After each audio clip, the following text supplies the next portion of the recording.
if you go to veterans.linkedin.com, every veteran can get a free access to our job seeker app, which is usually a paid subscription that gets you, one, more easily found by these recruiters that are actively looking for jobs, as well as gives you some front load into being able to apply for the jobs. It is discouraging. I mean, anytime you're looking for a job, it's discouraging.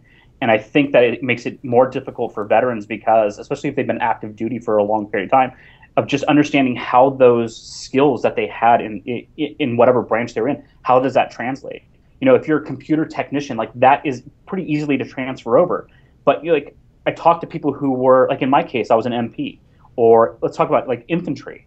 Like how does that translate into the civilian world? Unless you're going to be like going to law enforcement or something along those lines. Like it's not the tactical stuff you were doing in the military that's going to make the deciding factor. It's what you got from it.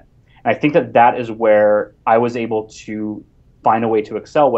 It wasn't that I knew how, to set up a TCP or to do these other things through the military. It was that I understood how to build out a plan, how to execute on it, what a team would look like on how to drive through a mission, how to respond to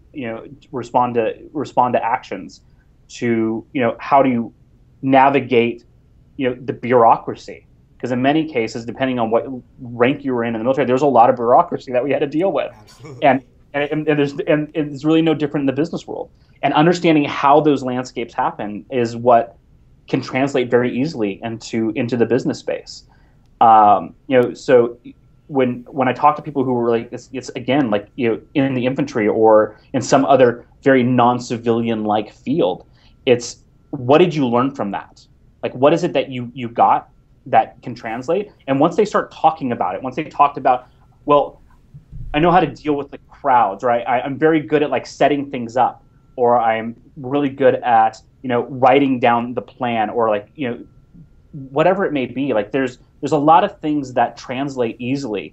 Maybe it's not going on a ruck march that translates over, but it's the organizational skills around that. It's around accountability. It's those types of things that can still speak to a business audience.